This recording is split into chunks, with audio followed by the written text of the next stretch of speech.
दोस्तों, एक बार फिर से स्वागत है आप सभी का आपके अपने favourite English learning channel scholar English पर।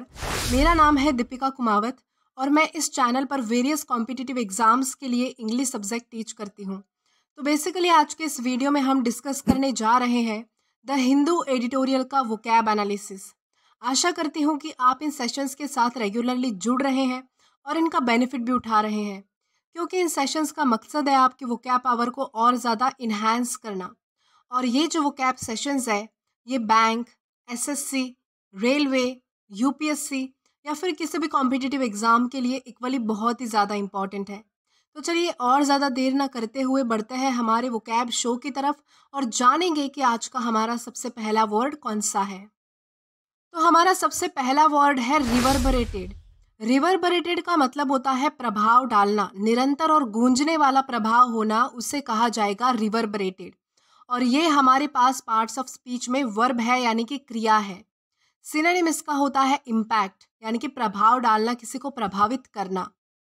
अब अगर एग्जाम्पल की हेल्प से समझे तो एग्जाम्पल इसका है the thunderous performance of the artist reverberated throughout the concert hall. यानी कि आर्टिस्ट के धमाकेदार परफॉर्मेंस की वजह से जो है वो पूरा कॉन्सर्ट हॉल जो है वो गूंज उठा, यानी कि पूरा कॉन्सर्ट हॉल जो है वो प्रभावित हो गया था।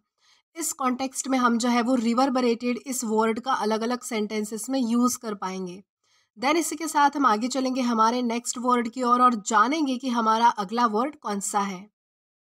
तो इसके बाद हमारा अगला वर्ड है डिसअवोव। डिसअवोव का मतलब होता है अस्वीकार करना, किसी भी जिम्मेदारी या समर्थन से इनकार करना, उसे कहा जाएगा डिसअवोव। और ये हमारे पास पार्ट्स ऑफ स्पीच में वर्ब है, यानी कि क्रिया है। सिनोनिम इसका होता है रिनाउंस या फिर डिस्क्लेम, यानी कि अस्वीकार करना, रद्द करना या फिर कोई चीज़ के लिए जो है वो मना कर देना। अब अगर एग्जाम्पल देखें तो एग्जाम्पल इसका है the coach disavow the unsportsmanlike conduct of his team member during the match. यानी कि कोच ने जो है वो मैच के दौरान अपने टीम के एक सदस्य के खेल की भावना के विपरीत आचरण को जो है वो अस्वीकार कर दिया, यानी कि वो जो है वो खेल के विपरीत अपना आचरण रख रहा था, खेल के विरुद्ध हो रहा था। इस कॉन्टेक्स्ट में हम जो है वो डिसअवोव इस वर्ड का अलग अलग सेंटेंसेस में यूज़ कर पाएंगे। देन इसी के साथ आगे चलते हैं हमारे नेक्स्ट वर्ड की ओर और जानते हैं कि हमारा अगला वर्ड कौन सा है। तो इसके बाद हमारा अगला वर्ड है breaks a tradition. Breaks a tradition का मतलब होता है परंपरा तोड़ना, परंपरा से हटके कुछ करना, रिचुअल को तोड़ना, उसे कहा जाएगा ब्रेक्स अ ट्रेडिशन। और ये हमारे पास एक ईडियम है। सिनोनिम इसका होता है डेविएट। डेविएट का मतलब होता है उल्लंघन करना, तोड़ना या फिर उसके विपरीत जाना, उसे कहा जाएगा डेविएट। अब अगर बात करें एग्जाम्पल की तो एग्जाम्पल इसका है the company breaks a tradition of always having employees in the office. यानी कि कंपनी ने जो है वो इस रूल को, इस परंपरा को तोड़ दिया कि एम्प्लॉयज यानी कि कर्मचारी जो है वो हमेशा ऑफिस में ही होने चाहिए। इस कॉन्टेक्स्ट में हम जो है वो ब्रेक्स अ ट्रेडिशन इस ईडियम का अलग अलग सेंटेंसेस में यूज़ कर पाएंगे। देन इसी के साथ हम आगे चलेंगे हमारे नेक्स्ट वर्ड की ओर और जानेंगे कि हमारा अगला वर्ड कौन सा है। तो इसके बाद हमारा अगला वर्ड है हेडवे।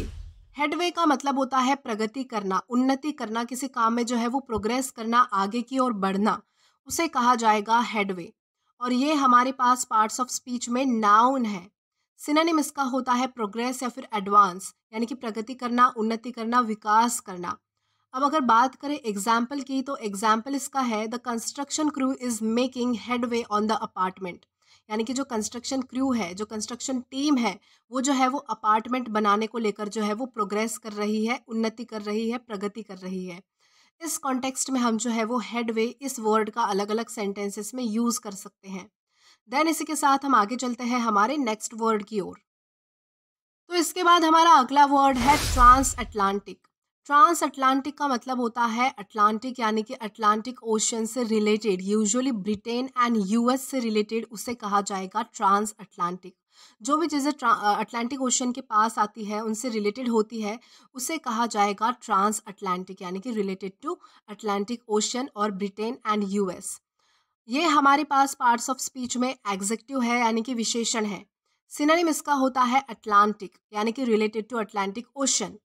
अब अगर बात करें एग्जाम्पल की तो एग्जाम्पल इसका है the transatlantic flight was smooth with passengers enjoying a scenic view of the ocean.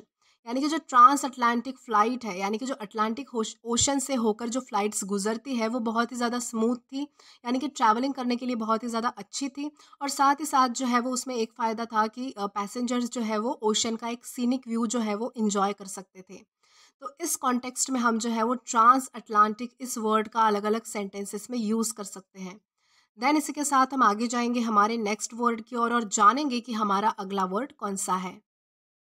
Then इसके बाद हमारा अगला वर्ड है springing a surprise. Springing a surprise का मतलब होता है अचानक परिणाम। किसी चीज़ का अचानक या अनएक्सपेक्टेड मैनर में शुरू हो जाना या फिर घटित होना, उसे कहा जाएगा स्प्रिंगिंग अ सरप्राइज। और ये एक ईडियम है।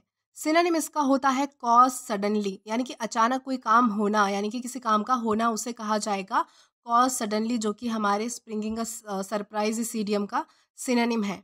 अब अगर एग्जाम्पल देखें तो एग्जाम्पल इसका है the announcement of her promotion at such a young age sprung a surprise among her colleagues.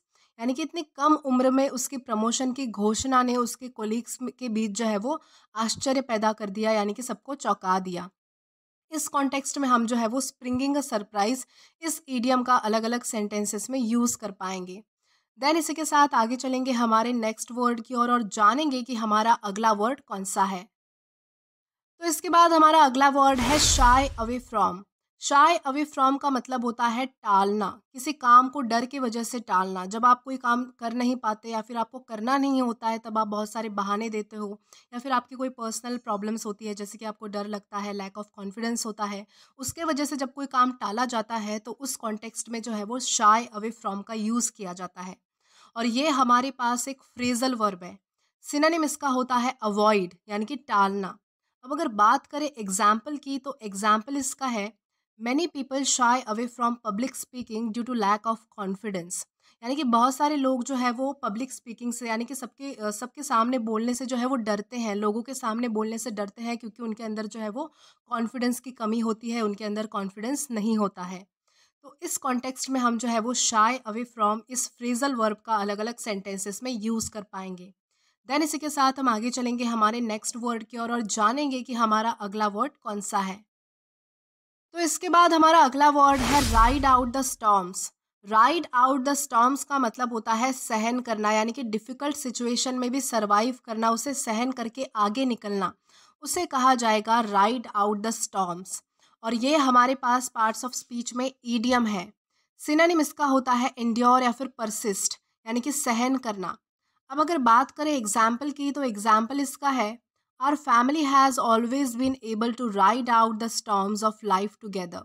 यानी कि हमारा परिवार हमेशा से ही जीवन के तूफानों से निपटने में सक्षम रहा है। इस कॉन्टेक्स्ट में हम जो है वो राइड आउट द स्टॉर्म्स इस ईडियम का अलग अलग सेंटेंसेस में यूज़ कर सकते हैं। देन इसी के साथ हम आगे बढ़ेंगे हमारे नेक्स्ट वर्ड की ओर। तो इसके बाद हमारा वर्ड है इंसुलेट। इंसुलेट का मतलब होता है रक्षा करना, बचाव करना, किसी बुरी चीज़ से किसी को बचाना, उसे कहा जाएगा इंसुलेट। और ये हमारे पास पार्ट्स ऑफ स्पीच में वर्ब है, यानी कि क्रिया है। सिनोनिम इसका होता है प्रोटेक्ट या फिर सेफ गार्ड, यानी कि रक्षा करना या फिर बचाव करना। अब अगर बात करें एग्जाम्पल की तो एग्जाम्पल इसका है good parenting can help insulate children from the negative impact of society. यानी कि जो है वो अच्छी पेरेंटिंग देने की वजह से जो है वो बच्चों को सोसाइटी के इम्पैक्ट से, यानी कि बुरे इम्पैक्ट से, समाज के नेगेटिव इम्पैक्ट से जो है वो बचाया जा सकता है, उनकी रक्षा की जा सकती है। तो इस कॉन्टेक्स्ट में हम जो है वो इंसुलेट इस वर्ड का यूज़ करते हैं। इसी के साथ हम आगे बढ़ेंगे आज के हमारे लास्ट वर्ड की ओर और जानते हैं कि हमारा लास्ट वर्ड कौन सा है। तो इसके बाद हमारा वर्ड है क्लस्टर। क्लस्टर का मतलब होता है समूह, यानी कि जब बहुत सारे लोग जो है वो इकट्ठा एक जगह आ जाते हैं तब एक समूह बन जाता है, एक ग्रुप बन जाता है। उसी टर्म को जो है वो बताने के लिए क्लस्टर यूज़ किया जाता है। और ये हमारे पास पार्ट्स ऑफ स्पीच में जो है वो नाउन है। सिनोनिम इसका होता है ग्रुप या फिर बंच, यानी कि समूह। अब अगर बात करें एग्जाम्पल की तो एग्जाम्पल इसका है the students gather in a cluster around the notice board. यानी कि जो स्टूडेंट्स हैं, जो बच्चे हैं, वो नोटिस बोर्ड के इर्द गिर्द जो है वो एक ग्रुप में अरेंज हो गए, यानी कि गैदर हो गए।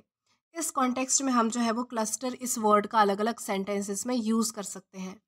तो दोस्तों आज के लिए बस इतना ही। आई होप आपको ये वीडियो ज़रूर पसंद आया हो। अगर आपको ये वीडियो पसंद आया हो तो do like this video, subscribe the channel and share as much as you can.